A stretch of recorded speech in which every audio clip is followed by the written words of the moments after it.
Hello, everybody. I'm Mark Halperin. Welcome to Next Up. I am your guide to Gotham City and the world, and also the editor-in-chief of the Two-Way platform. Very glad you're here, back with us.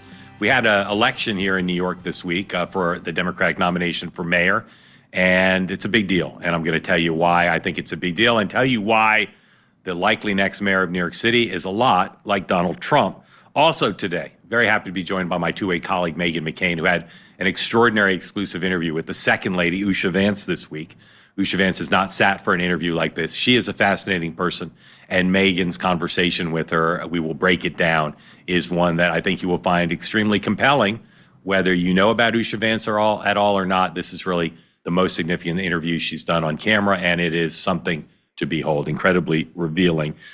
We're also still searching for the right name for this community. We want you all to feel part of something larger than yourself, part of people who like the program Next Up, whether you watch on YouTube or listen to it as a podcast. I had started to settle on Nexters, and the backlash was fierce. The backlash was fierce when I floated Nexters, so we're still searching for the name. I want to start, though, talking about New York. In my career, I have laughed. I've lived my whole life pretty much in Boston, Washington, and New York, but I'm extremely sensitive to the perception and the reality that people in New York, including people in the media and Washington, focus too much on those places. New York is a great city, it's my home, but it's not the beginning and end of the whole world.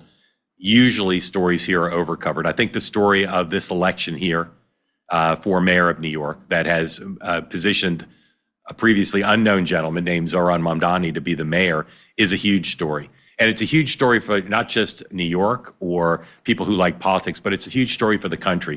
And I'll tell you why in just a moment, why the similarities between Mamdani and Donald Trump are so significant. I'm a resident of this city. I'm raising my son here. I care a lot about who the mayor is. We've had good mayors and bad mayors, and it's about quality of life for a lot of people. And for the wealthiest New Yorkers, some of whom have left this state and this city to move to places like Florida where they don't pay income tax, quality of life is to not have to step over a homeless person when you're seeing a Broadway show. That's a reality. But for most New Yorkers, quality of life is, can you afford to send your kids to camp, or afford the drugs they need, or be able to rent or own a home, or to take transportation? This city is really expensive. Eric Adams, the incumbent mayor of this city, says he's going to run for re-election. He'll be on the general election ballot as an independent. I'm skeptical. The business community doesn't know what to do. They don't like Mamdani, but he's likely to be the next mayor. I think the chances that he's the next mayor are pretty high. And so as a resident, I hope he does well. He's not an orthodox candidate. And so in thinking about how to understand why the Democratic voters of this city chose Mamdani, I came across an idea that I want to share with you now, which is the similarities he has with Donald Trump. Zohran Mamdani and Donald Trump, they couldn't be more different in so many ways, but that's at first glance. One of them, of course, the bronze billionaire from Queens, his hair like spun sugar. He's a guy born with a gold telephone already in his hand, and whose idea of public service was once memorably described as self-service. The other, Mamdani, is a Ugandan Indian-American democratic socialist who lives in Astoria, Queens, who knocked off a political dynasty by beating Andrew Cuomo with very little more than a clipboard, a conviction, and a killer instinct for this new media moment. They are wildly different in so many ways, but they are also avatars of the same disruptive energy that has turned American politics into a choose-your-own reality streaming service. They are similar. Here's why. They both began as outsiders. Mamdani got elected to the state assembly in New York just 5 years ago. He'd never held public office before then. If he was known at all, people knew him as a housing activist and a rapper more than they thought of him as any sort of political force. Neither of them had paid the traditional dues usually required to win these big jobs. Both of them were told when they decided to enter the races they did that they were not serious contenders. And of course, both astonishingly won. Donald Trump, the presidency, Mamdani, the Democratic nomination for mayor here. And both won by harnessing movements that were bubbling and then exploded like volcanoes. They were arrayed against the status quo, and they fought for what they both described as the forgotten men and women of the working class. Both of them saw the opportunity to play off the money dynasties that they were running against. In the case of Trump, that was the Bushes and the Clintons. In the case of Mamdani, it's Mario Cuomo's son, Andrew Cuomo. They use them effectively as foils. Now, look, it would be cheap to lump them together as just calling them populists, but there is also a shared talent for identifying what used to be called kitchen table issues. Trump, of course, with his carnivalesque language, gave voice to the white working class and working class voters in general, disillusioned by the trends, globalization, the devastation from opioid addiction, and the coastal sneering that so many Americans felt. Mamdani, on the other hand, he speaks up for the renters of Queens, the gig workers, the stressed parents, and the subway riders with too many delays and too few champions here in New York City or in our capital of Albany. Whenever Mamdani talks about housing as a human right, or he talks about transit justice, it lands for voters not as a theory, but as the basics: groceries, rent, asthma medication. So in that way, both Trump and Mamdani has mastered the art of the simple and sticky message. Trump talks about make America great again. Mamdani has a brand of democratic socialism that skips over the jargon. It heads straight to the people's gut. Both men possess what I call postmodern flair. They wink at the camera. They know they're in a show, and they make that clear, and they invite you, the viewer or the voter, to know it as well. Trump turned politics into a form of professional wrestling, shouting insults, breaking norms, mocking the sacred with the profane. Mamdani, though, also plays with performance.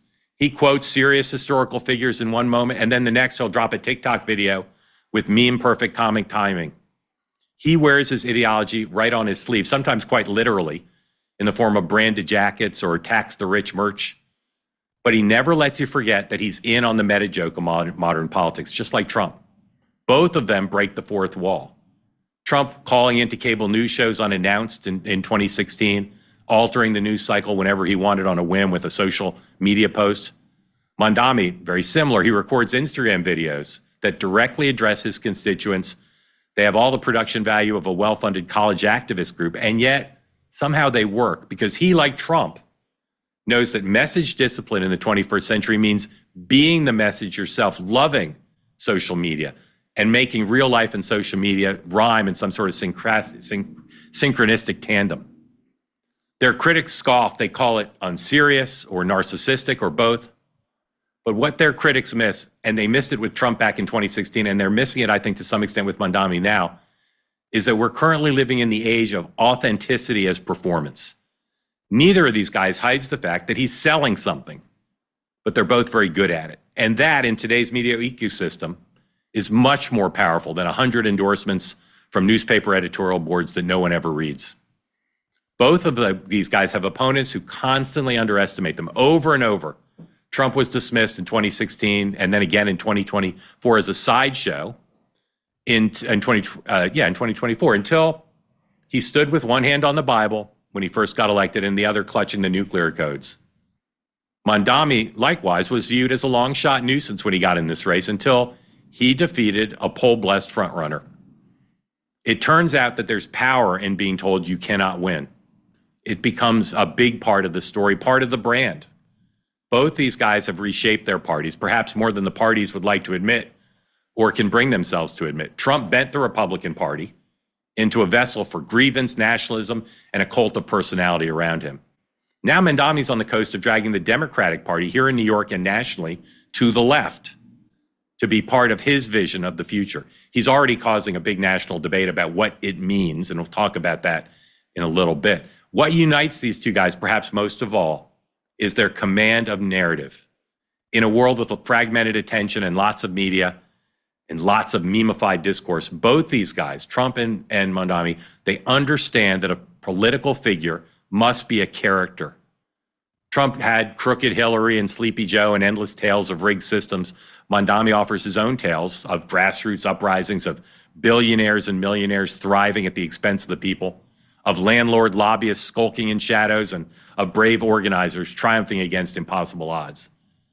These two guys live in different universes, but they have the same method, storytelling.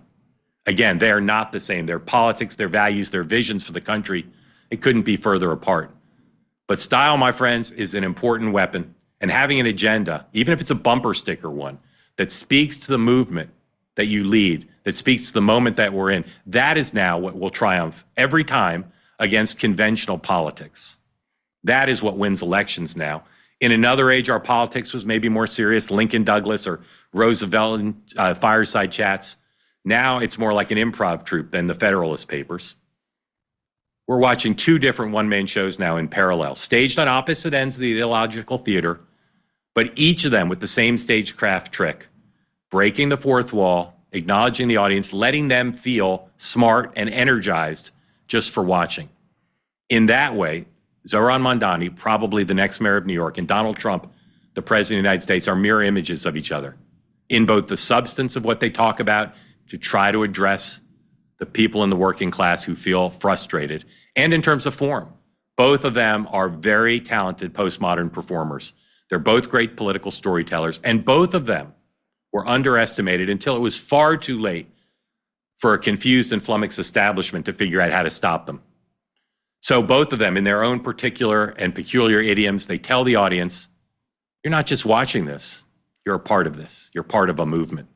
Cue the curtain.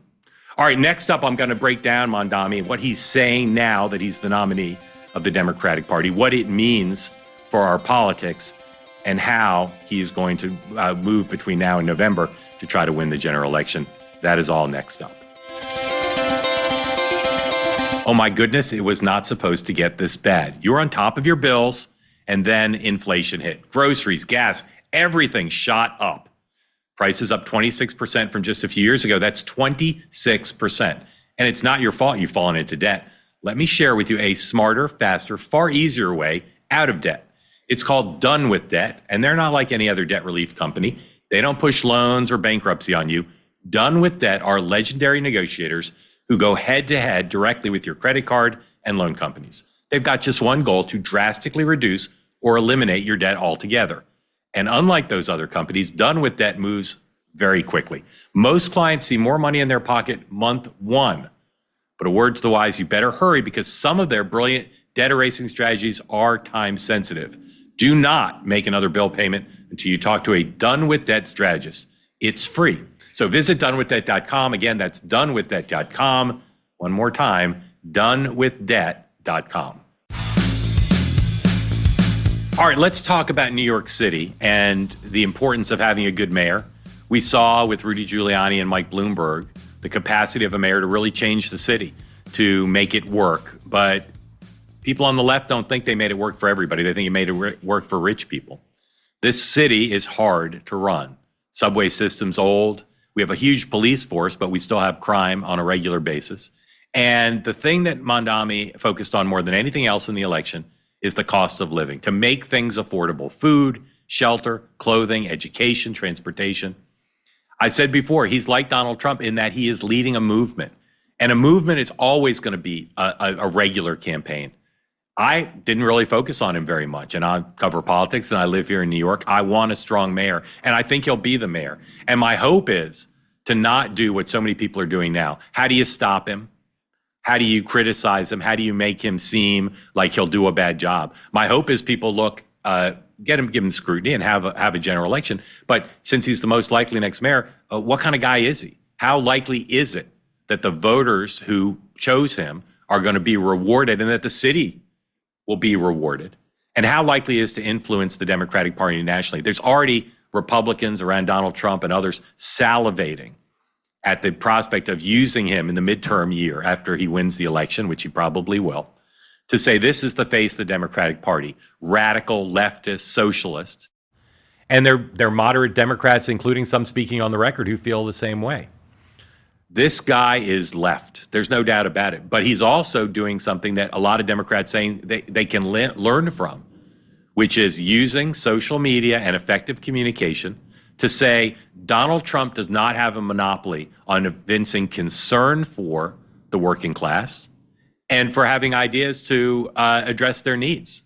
Now, again, maybe not all his ideas are good, but this guy is very savvy. You don't beat a front runner like Andrew Cuomo. You don't win an election in a very crowded field. You don't spring from nowhere as a young man to become the nominee for what some call the second most important, second toughest job in American politics, unless you have a lot of talent.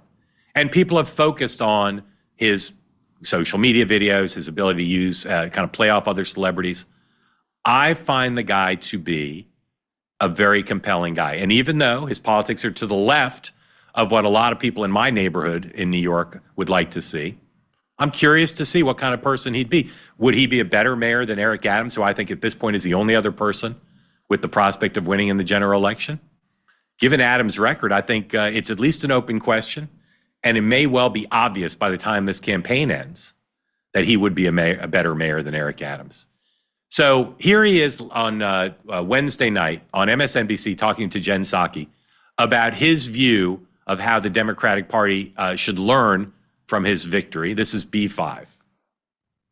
I think it is part of a larger referendum on where our party goes. And I think one of the hopes that we had from the very beginning of this campaign was to move our political instinct from lecturing to listening. You know, at the national level, after the presidential election, we saw that New York was actually the state with the largest swing in the country towards Donald Trump, 11.5 points, and that swing took place far from the caricature of Trump voters, instead taking place in the hearts of immigrant New York City. And I went to those neighborhoods. I went to Fordham Road in the Bronx and Hillside Avenue in Queens, and I asked those New Yorkers, the vast majority of whom were Democrats, why they voted for Trump and what it would take to bring them back to the Democratic Party. And again, what I heard from them was cost of living, was an inability to afford the very things they recalled being able to purchase 4 years ago. And when they told me what it would take, they said again and again a relentless focus on an economic agenda. And ultimately, in listening to them, we built a campaign that was explicitly about making this city affordable. Now, if you ask Democrats why he won, and you ask Democrats why Kamala Harris lost, I think the most common answer and the best answer is she did not convince voters that she understood that there needed to be a big focus on working class voters, their hopes, their dreams, their fears, and that he's done that. He has talked relentlessly about the working class and prices, but it's more than just saying it over and over as a mantra. You got to show voters that you care and you understand, and you got to make it tactile. You got to make it concrete. He had a ton of videos that spoke to this issue. This is my favorite one. And this video, for those of you watching, you'll see it. For those of you listening as a podcast, you'll hear it. This is a guy who understands specificity, okay? He's talking about the cost of something New Yorkers eat all the time, a plate of chicken and rice from a food truck. Here's B2, please. New York is suffering from a crisis, and it's called halalflation. Today, we're going to get to the bottom of this. How much does a plate of halal cost right now from this truck? $10. $10. Chicken over rice, lamb over rice, $10. $10? Yeah. When you're a street vendor, you have to pay for the food, the plates. How much do you have to pay for your permit? Before it was 22K. 17,000. And how much does a license cost if you get it from the city? I think 400. And who are you paying? The permit owner. You're not paying the city. No. You pay the permit owner $22,000 just so you can sell this food. Yes. And who is this? A random guy. Funny, casual, but with a point, something people can relate to. Republicans and Donald Trump have dominated the Democratic Party now for the last decade in convincing working class voters that they understand their needs and they're going to do something about it.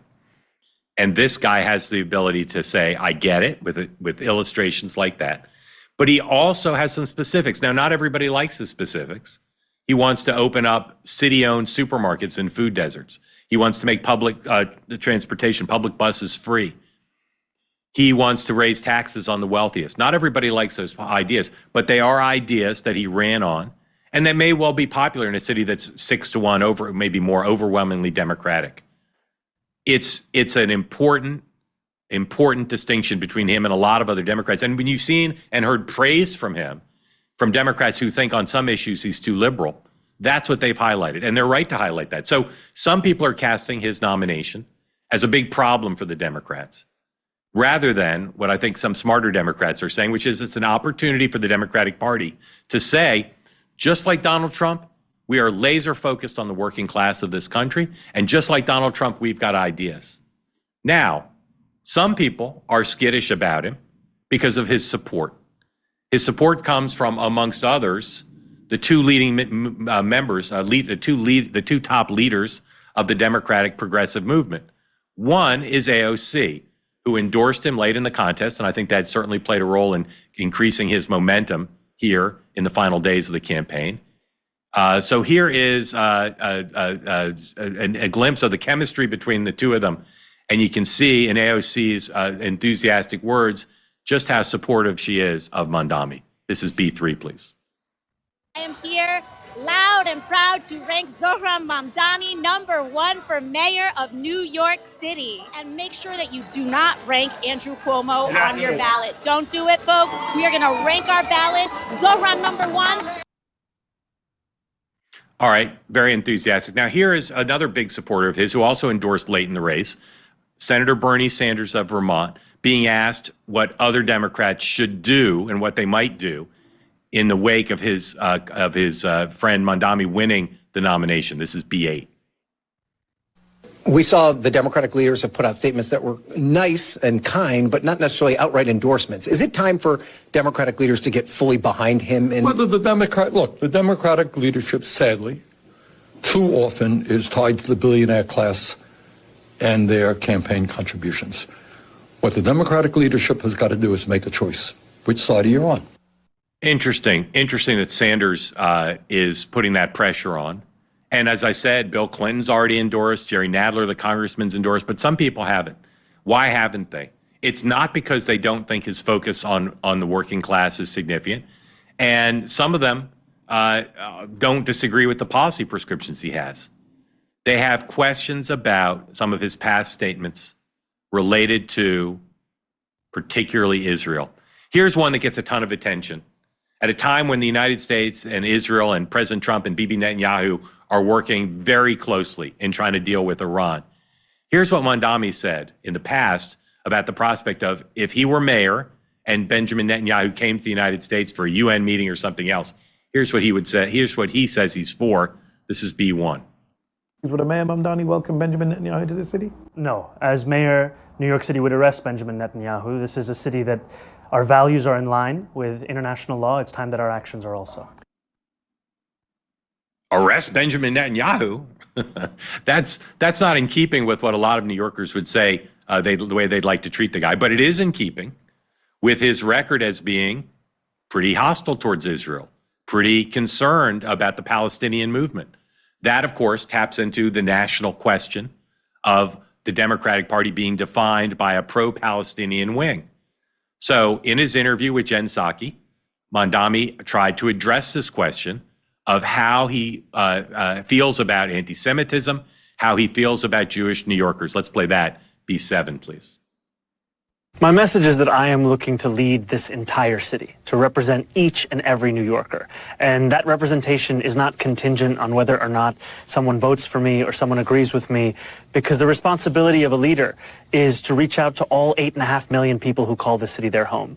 And I know that Jewish New Yorkers, like Jewish Americans, are fearful in this moment of anti-Semitism. They are fearful, especially after the horrific attacks that we saw in Washington, D.C.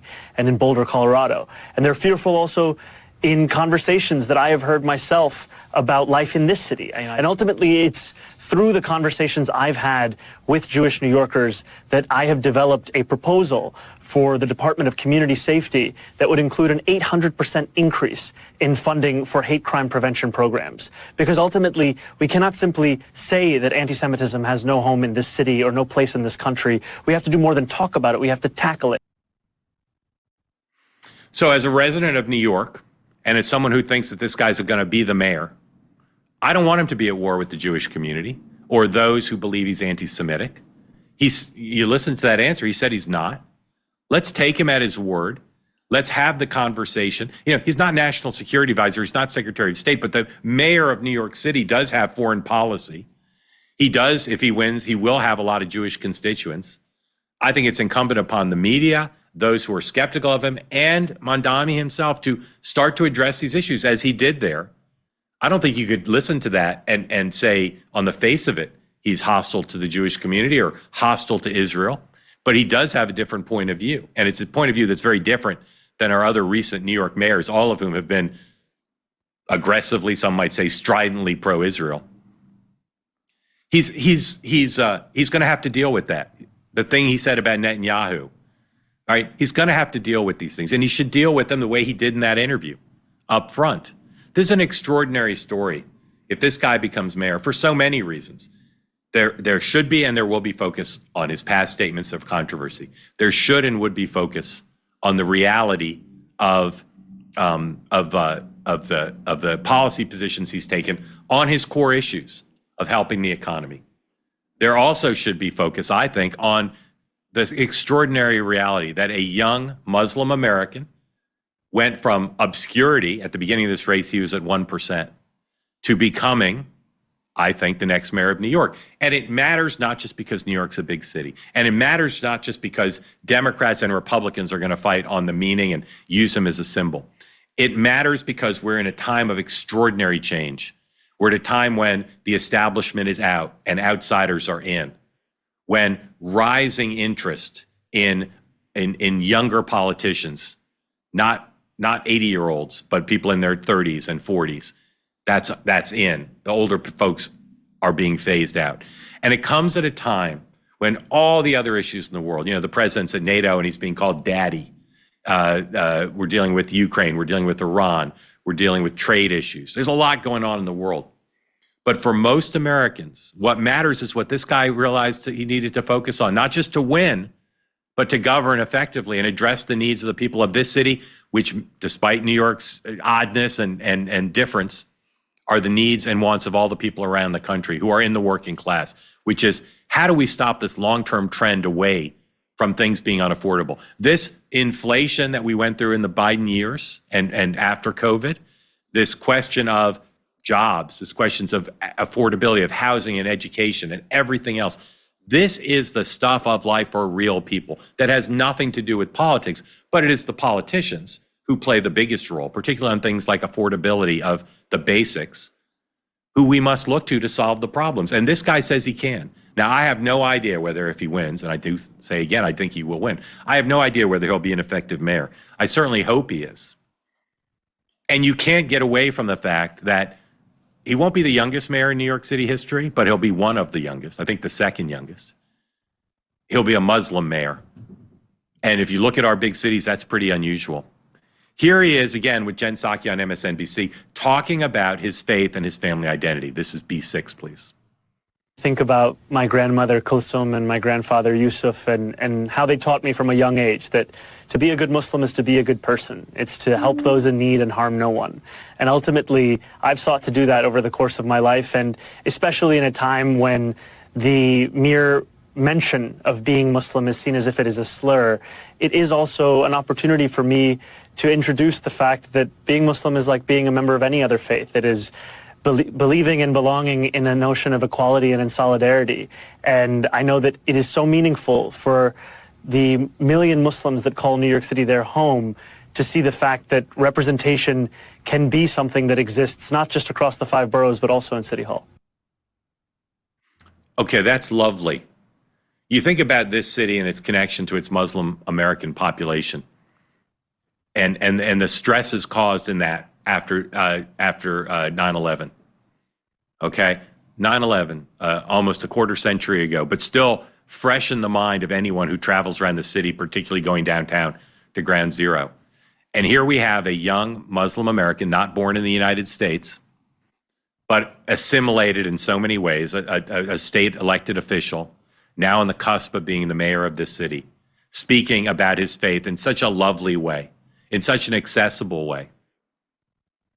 I think it's great. And I hope that he's able to become trusted as a friend of Israel, a friend of the Jewish community in this state and around the world, and also as a proud and articulate Muslim about his faith.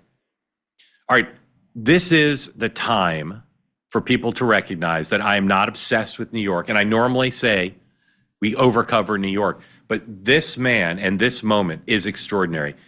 The movement that he is leading to get elected, the possibility that he could make this city better. People all over the country, all over the world look to New York. Can the city be governed? And having this city be governed is not about, as I said before, helping the wealthiest, making it a friendly place for businesses, big businesses, Wall Street banks. It's not about giving tax breaks to sports team owners. Governing this city is about making it livable and affordable for working class people. Working class people in New York City face slightly different challenges, to be sure, in some ways, than working class people around the United States. But making cities affordable is a huge challenge. And this young man, whether you agree with his policies, whether you're suspicious about his views of Israel and Jews or not, this young man has the possibility to make New York great again. Our last two mayors have fallen short. Bill de Blasio and the current mayor, Mayor Adams, have fallen short in a range of issues. Rent is too damn high, as a great man once said. Food costs too much. Transportation costs too much. Being able to live in our cities, thrive, raise kids, it's incredibly important. And if you can do it here, as another great man once saying, you can do it anywhere. I want him to succeed. I want him to make the city livable and affordable for everyone. Last thing I want to play for you, this is him again with Jen Psaki on MSNBC, talking about the power of volunteers on his campaign and the energy that provided in his victory, and I would say the energy that could be provided to help him govern before. I think the only thing I would really add is this volunteer team that we've built of now more than 50,000 people, they are the New Yorkers for whom democracy had started to lose meaning. It started to lose its relevance to the struggles of everyday New Yorkers. And they are the ones who for so long had not seen themselves in our local politics. And yet they are also the ones who brought us to this point, who knocked on more than 1.5 million doors across the 5 boroughs and showcased that a vision for a New York City, currently the most expensive city in the United States, a vision that would make it affordable, is one that speaks not only to progressives, but speaks to New Yorkers across the 5 boroughs, from Harlem to Bay Ridge, and speaks to the very fact that ultimately what city government's job is to make this city that much easier to live in and actually achieve the very dreams that brought you here in the first place. So here finally is the last way I'll tell you that he is like Donald Trump. Donald Trump got elected against all odds by harnessing the power of the movement that got him elected to help him govern, to put pressure on members of Congress, to carry the day in his agenda, which he's done in his first term to some extent and is trying to do now. Same with this guy. If he's going to succeed as mayor, it's going to be by harnessing the energy of a movement. And to do that, he's going to have to make the tent bigger. He's going to have to reach out to the people who are afraid of his being mayor. And that includes some of the wealthiest and most powerful people in the country who live in this city. I want him to figure it out. I want him to harness that movement. He's a Muslim. He's a socialist. He's young. He's inexperienced. Those things are not typical. But Donald Trump wasn't typical either. And Donald Trump has spoken to the aspirations of tens of millions. This guy speaks to the aspirations of tens of millions, but you know what? It doesn't have to be two different groups. He can win over the support, if he does this right, of Trump voters who live in New York. As he has pointed out, Donald Trump improved his performance dramatically in New York State, New York City, from 2020 to 2024. And what I love about him as a politician, as a great story, but also as someone who's going to try to govern if he wins, is he's trying to win over Trump voters. Of all the things that people are missing about him, for his prospects of success, for the importance of the story, and for the future of American politics and of the Democratic Party, it's that he looks at Trump voters and doesn't say, I don't want your support, I look down on you. He looks at Trump voters and says, they should support me. They should support my agenda. They should be part of a movement that is focused on new ideas to help working class voters in, as he says, the most expensive city of the world. If he's able to do that, if he's able to figure out how to expand the appeal of his agenda and of his party, that'll be great for New York City. And as a resident of New York City, that'd be great for me and my family. So I'm wishing him luck. I'm assuming he's going to win. We'll follow it. He may not. But the reality of a guy using communication and personality and talent to say, here are my ideas for working class voters. That's what Trump did. That's what he's done. And it's an extraordinary story. and it's an important story for this city and for this country, for his party and for the other party. All right, next up, my friend and colleague Meghan McCain with her amazing interview with the Second Lady of the United States. Stay with us. That's next up. Now let me tell you a story about a guy named Leo Grillo. He was on a road trip, and Leo came across a Doberman. This dog was severely underweight, clearly in a lot of trouble. So Leo rescued the Doberman, and he gave him the name Delta. Sadly, though, Delta is just one of many animals that needed help, which inspired Leo to start Delta Rescue. It's the world's largest no-kill, care-for-life animal sanctuary. They've rescued thousands of dogs, cats, and horses from the wilderness, and they always provide their animals with shelter, love, safety, and a great home.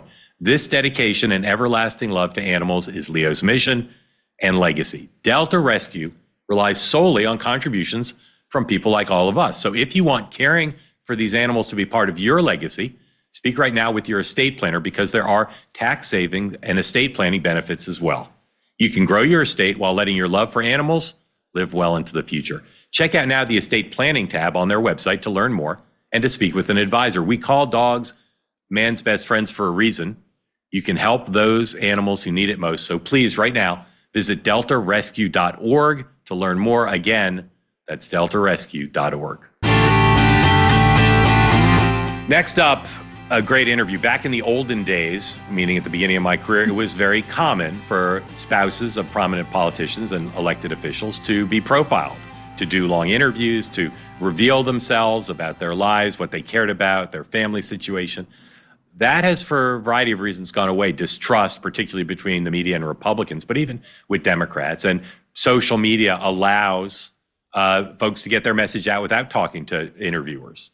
And I think we're poorer for that, because I think there's nothing more revealing than to see someone who's a smart interviewer engage with someone in the public eye to reveal what they're like. Usha Vance is an extremely accomplished and successful person. She also happens to be the Second Lady of the United States, married to J.D. Vance. And I've been very interested in her since J.D. Vance got into national life. She's a Indian American. She's a young woman in a position of huge prominence. And now as the Second Lady of the United States, I think it'd be good for the country to know more about her. She's done very few interviews, short, usually not on camera. And we're so lucky now to have about an hour-long session between my two-way colleague, Meghan McCain, and Usha Vance. It's available now on YouTube for the whole interview. And with us now, joining us from the great state of Arizona, is my colleague and friend, Meghan McCain, fresh off her interview with Usha Vance. Meghan, congratulations. Thank you for coming. And tell folks why you think Usha Vance, who's declined many, many interview requests, including just this week from the New York Times, why did she sit down with you? Well, first of all, thank you so much for having me again. It's always wonderful to be with you. I don't know why she said yes. I never know why anyone says yes to me. I think I just, my pitch to her team was just, I have been there. I hardly ever give print interviews unless there's some broader mission. I hate giving them. I did one recently only for a company thing, but I find interviews to be, for the most part, if they're people that I don't know, very hostile, particularly to conservative women. And I just said to them, I've been there, I'm still there, and I really just want to get to know her. And she hasn't done really very many interviews, and I think the American public is poor for it. I think people are very curious about her, and I want this to be a good experience for both of us. And I just started the ball rolling that way. And her team was lovely and very easy to work with. And it was like a difficult interview to land in the sense that she's a prominent figure and she's very, very compelling, but they said yes pretty quickly. So yeah. I'm very grateful. And thank you again. I know it's another project of yours, but having the platform at Two-Way, I think also helps because I'm not with a network with an agenda. And I think that also makes people more comfortable.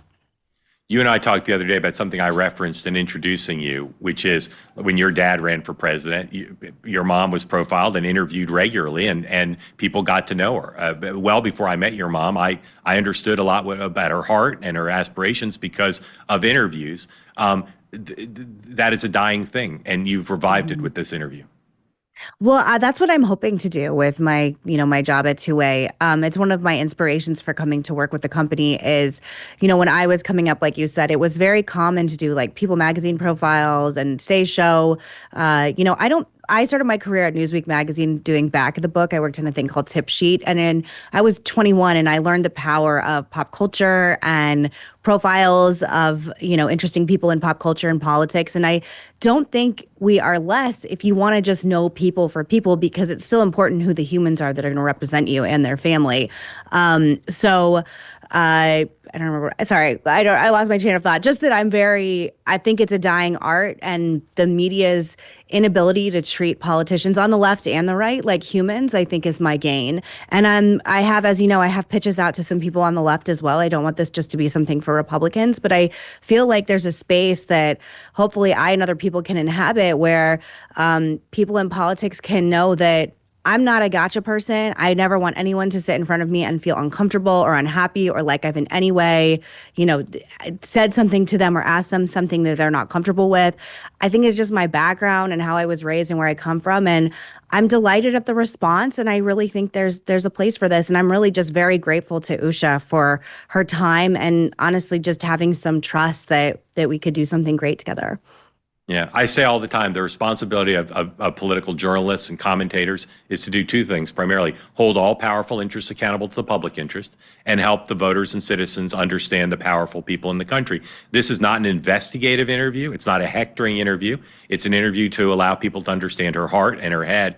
And again, it's a extraordinary specimen of the genre, because no one could watch it without feeling like they better understand her. And in this case, it didn't go from a little knowledge for most people to more knowledge. It went from no knowledge for most people, including you to some extent, right? You didn't know her before, to a lot of knowledge. So let's look at a bit of it.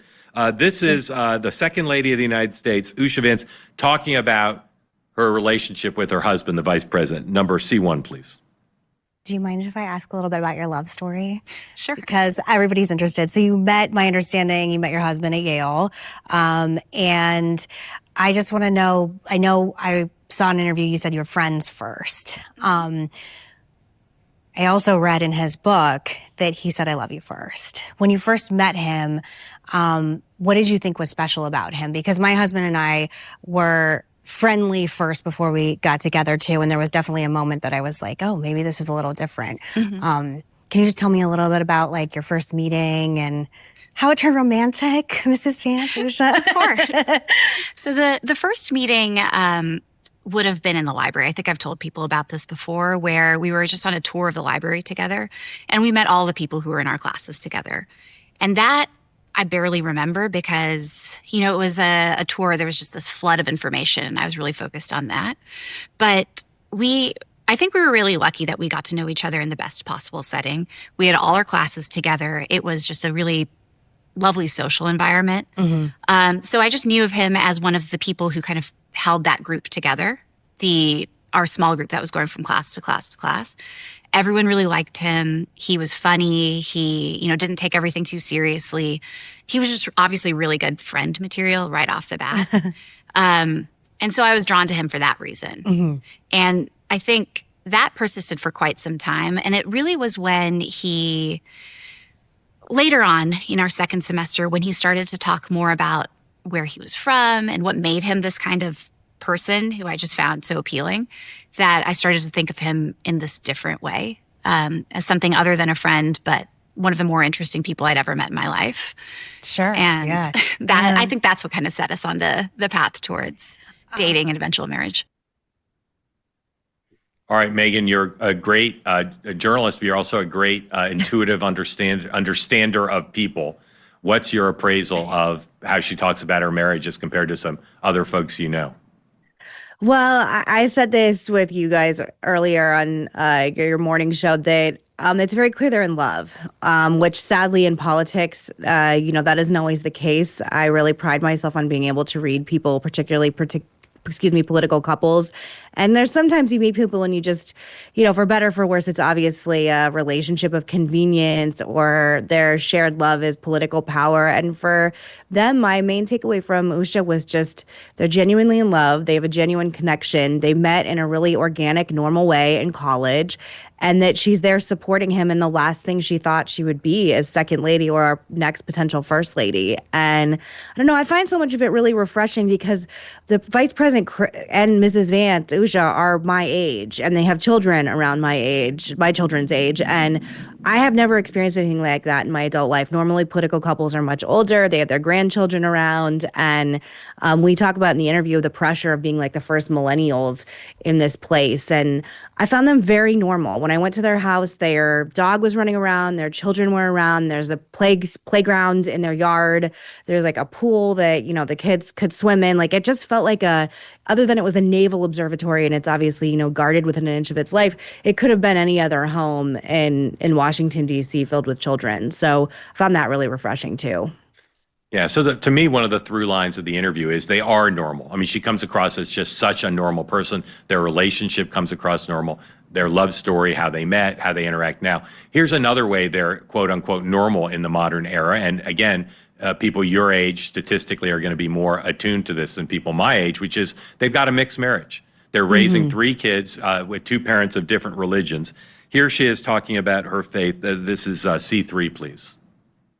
You are Hindu and your husband is Catholic. I'm just curious, because I have quite a few Hindu friends in my life, how you incorporate your faith together in your lives and with your children. Well, at the time when I met JD, he wasn't a Catholic. He converted later. And when he converted, we had a lot of conversations about that because it was actually after we had our first child. Maybe it was after Vivek was born, too. I'm having trouble placing the date now.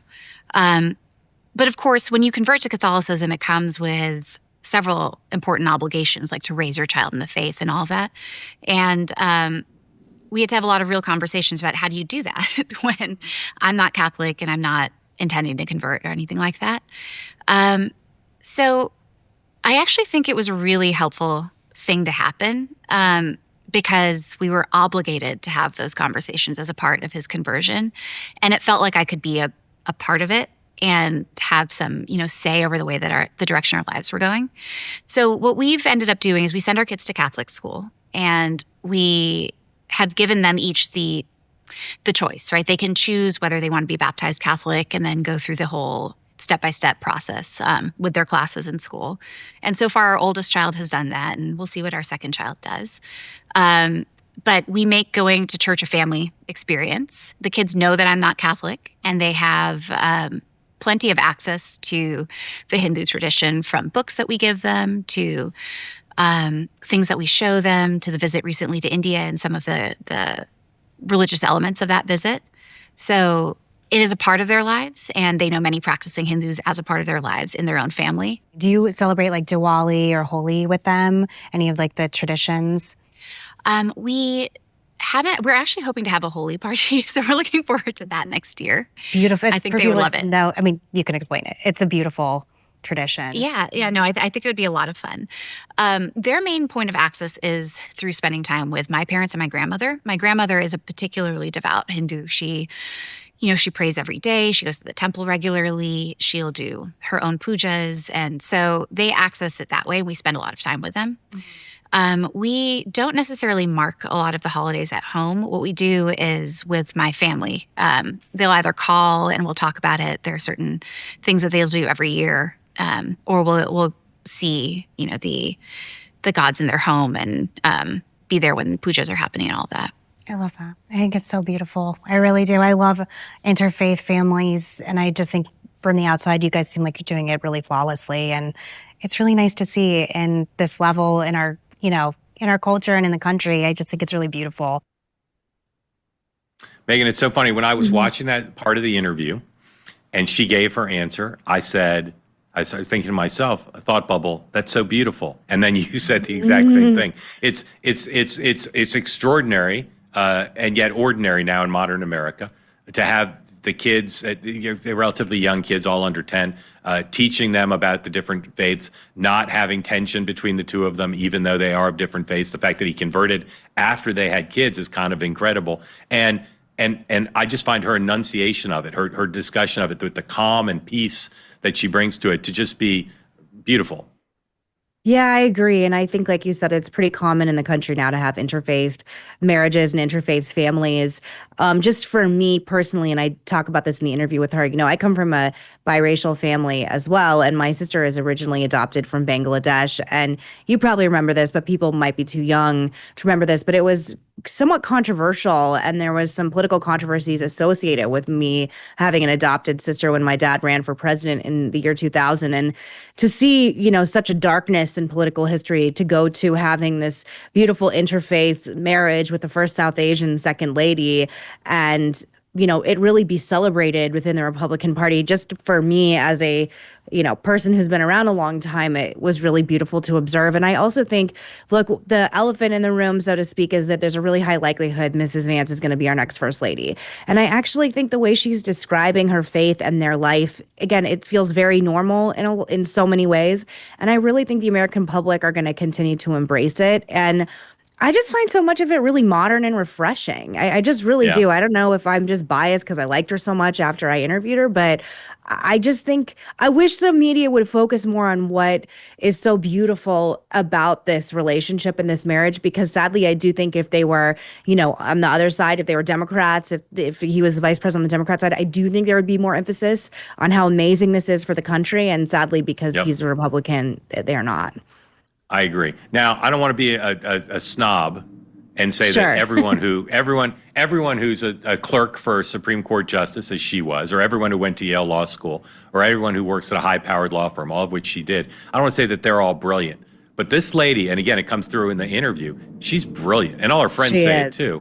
Like, again, I don't want to denigrate our previous second and first ladies, but she's as smart as any spouse or any person in public life. I mean, literally, I feel like she's as smart as like almost anybody I've ever seen talk for an hour like that. I'm wondering just how smart you think she is. There was some joke someplace that like she could have been president instead, and I think that's completely true. She's obviously very brilliant. I mean, she graduated summa cum laude from Yale, which she downplays in the interview, but I was like, Usha, please, like you have to be a special kind of person that's legit. To reach that level. Oh my gosh. I mean, and again, as someone who was like a pretty C student my whole life, like I can't even fathom it. But she's highly intelligent, but she's not erudite, and she's not nerdy. Like she's very relatable and approachable. And I think that's an interesting thing to pull off, that you can come off so normal. And she was talking about the things she missed in Cincinnati and like the parts of her life that she missed. And again, like very normal. She's not one of those people, like sometimes you meet people that go to Ivy League schools. And I say this as someone who went myself, and they just, they can't stop talking about it. And that's the only thing that's important. And she really was not interested in harping on how intelligent she is and her background. Maybe she's just being humble. I don't know. Her level of humility is also, to me, extremely striking. Like she acts like, it's nothing special. Now, she did largely at this point, not previously in their marriage, but at this point, she's given up her career. She's helping raise her 3 kids, although he's a very involved dad. Does it seem like her professional aspirations are on hold as long as he's in public office? No, she said that she was sort of tiring of her legal work and that she was ready for a change. And I actually think, just from what I've gathered from speaking with her staff and people that are close to her, that we're going to be seeing more of her and more, she's doing this literacy summer reading challenge for kids in the country. And I think we're going to see an extension of that. And she said like she's still figuring out what she wants to do with this enormous platform. But I feel like I don't have many talents in this life, but one of them is I have really good instincts about people in politics. And I think she is well on her way to being a great, iconic American figure. I think in a few years, she is going to be at a very high level. And I think, I don't think she necessarily knows how important she's going to be in the country. And I told people that work with her, I was like, she is really well on her way to being, and I really like the vice president. I think he's doing a great job. I don't know. I just really like him. And I'm be very happy to vote for him if he runs for president, but he is very lucky to have her. I mean, she is a huge asset to him. And I think she humanizes him. And I think she brings a level of class and sophistication to him that he wouldn't have without her. And, I always think you can tell a lot about a man by the woman he chooses. I always say that. You can always tell a lot about a man by the woman that he chooses to marry. And it says a lot of really good things about the vice president. Yeah, I agree. I'm not sure she'll become a significant and iconic figure, but she could be. If she wanted to be, I think she certainly could be. Let me ask you about two things. I don't like gossip. Sure. But I know I know love you sort gossip. of do. I'm messy. I know you do. So one thing, every profile you read of her, it always says privately her friends say she's horrified by Donald Trump and she doesn't like I don't believe MAGA. that. And well, that's what I want to talk about. But I'll say, her husband did not seem to like Donald Trump in 2016. So maybe she's gone through the same evolution. What's your sense of how she feels about being part of MAGA, about being part of the Trump administration? So in the New York Times article you referenced that just came out about her, which I thought was not very well done for whatever it's worth, they report in it that she has had her own political evolution. And just because she's not like tweeting about it and screaming about it all day long doesn't mean it didn't necessarily happen. And I don't think you can become second lady in a Trump administration unless you are, on board with a lot of the ideals. She says in the interview, of course, JD and I don't agree on everything.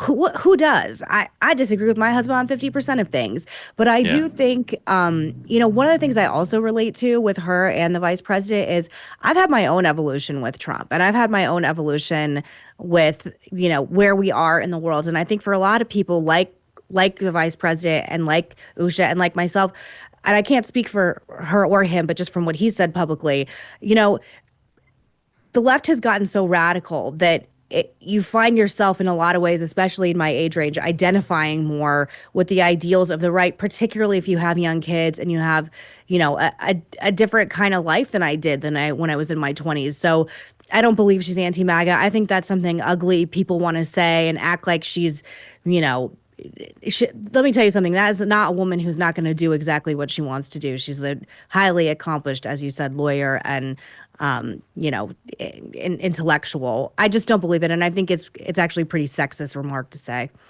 Yeah. Let me ask you about two questions that come up all the time with first ladies and second ladies. One is, how big an advisor is she to her husband on policy and political decisions? I don't know about like the actual policy, but I think that I was told he is obsessed with her and that he adores her and that he is deeply in love with her and that he takes her opinion like possibly above all else. I don't know exactly, but I would assume that she is his first person that he goes to. They seem, like I said, they seem very much in love, very much connected, but not in a weird House of Cards way. And just like we're teammates and we're together in this. And again, I need to emphasize, I have not interviewed Vice President Vance, and I've never actually even met him. I don't know him at all. But this is just what I gather from interviewing her and from talking to people around them. What's her relationship like, as far as you can see, with Melania Trump? There's a history of first ladies and second ladies sometimes not getting along. Do they seem well integrated together? Yeah, I think they like each other. I think they've done events together. I think there's like a respect there. And I actually, I love behind the gates drama of any administration. I think the drama that may be going on in the Trump administration, I don't think it has anything to do with Usha or the vice president or Melania or Trump. But from all intents and purposes, I heard they go to dinner, they get along, and that President Trump in particular really admires the fact that she's such an intellectual and she's so accomplished. Yeah. All right, two pieces of news in the interview related to a topic near and dear to my heart and yours, which is babies. I know. All right, so first, sometimes we turn the tables at two-way and the interviewer makes the news. Here is you revealing for the first time some news that's now out there, but maybe not everyone's heard. This is Meghan McCain, Usha Vance, C11, please. I hope you don't mind. I wanted to let you in on something that is private that I haven't talked about publicly yet. Because one of the things I have so enjoyed about you and your husband is seeing how you incorporate your children in your life in so many ways. You travel with them and, they're very public with you when you go to different kinds of events. I just saw a picture at the military parade with your children. Like, I just love it. I have two little girls. They are almost 5 and almost 3. And I just am entering my second trimester. I'm pregnant with my third. I know this is a weird way to announce it, but that's wonderful. I'm very nervous about, it's a boy. I'm very nervous about having a boy. And I'm very nervous about having 3 children. Very. And I keep reading all this horrible data about how people with 3 kids, it's like the worst amount of kids to have. And I wanted to know if you could share with me and women in America why having 3 kids is good, how you manage 3 kids, and any advice for boy moms.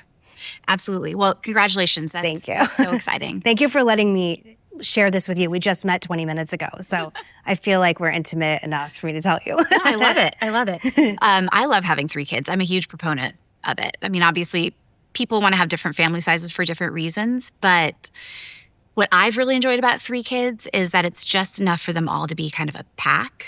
Like the oldest will take care of the youngest one. The youngest is so motivated to be like the older 2 that she's basically self-sufficient, always has been. It's awesome. And I thought 0 to 1 was an enormous shock. Yeah, me too. 0 feels one way and 1 feels like the entire world is turned upside down and you don't know what you're doing and what's up and what's down. 2 to 3 wasn't that bad. And 1 to 2 wasn't that bad. And 2 to 3 was shockingly the easiest of all. Okay. So I think you're maybe in for a surprise because, you know, the oldest kid can be helpful and they actually want to be helpful at a certain point. And at least in our experience, our 3rd child just thinks that she's an 8-year-old boy at this point. She is completely grown up. She does everything by herself. It's great.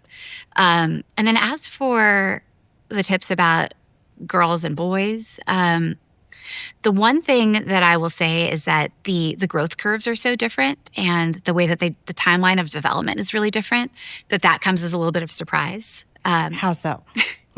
Well, our little boys, especially verbally, were just behind our little girls. And they also grew taller, faster. So just don't be surprised by that. My friend told me that you have to that they just have more energy all the time. Is it true that they are just more rambunctious and have to my friend says she has to run her son out like a racehorse. Do you have that experience? Running our middle child like a racehorse is definitely a thing. Our oldest is actually very, he's kind of a well-mannered, pretty calm kid, but he loves to wrestle and he loves all of these.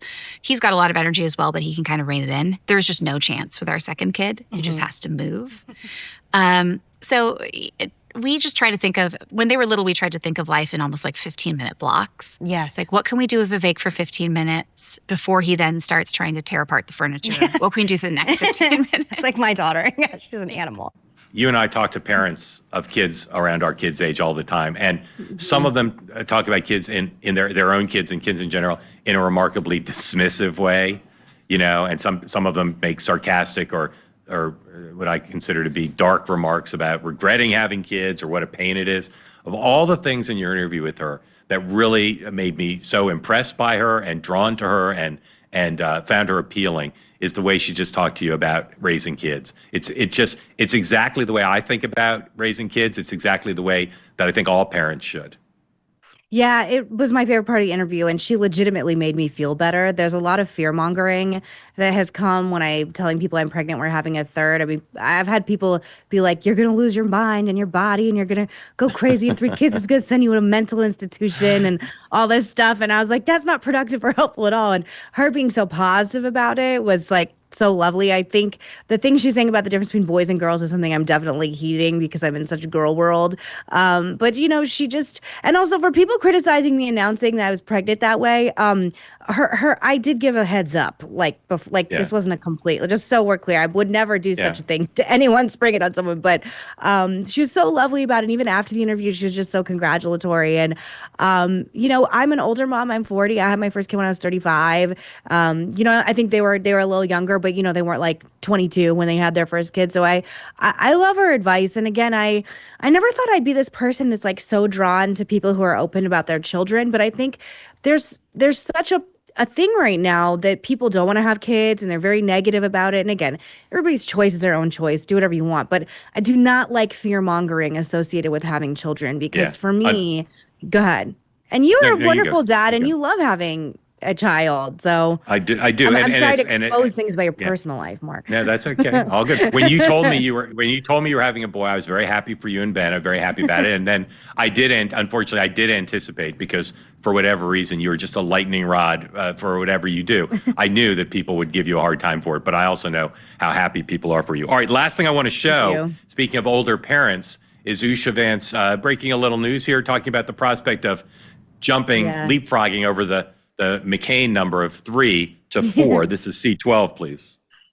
You have 3 gorgeous kids. I just met your little daughter. She was walking to go get some crafts. She's beautiful. 8, what are their ages? You tell me. They are 8, 5, and 3. Okay. 3 kids. Very exciting. Did you guys always want to have I wouldn't say big family, but as 3 children? When did you decide to have kids? And how important it was having children to your marriage? Well, we decided I don't think we would have gotten married if we didn't both know that we were going to have kids, because we were both independently very interested in it.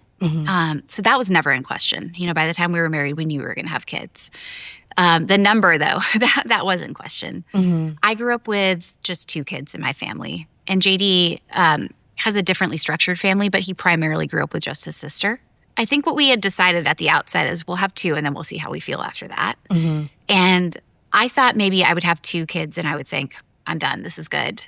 But I just liked having the 2 kids so much that I think I ended up being the driver for 3, which really surprised both of us. And now we're at 3 and I think I'm feeling pretty good about this. And sometimes he thinks he might like to have a 4th, but we'll see where that leads. Do you think it's still open?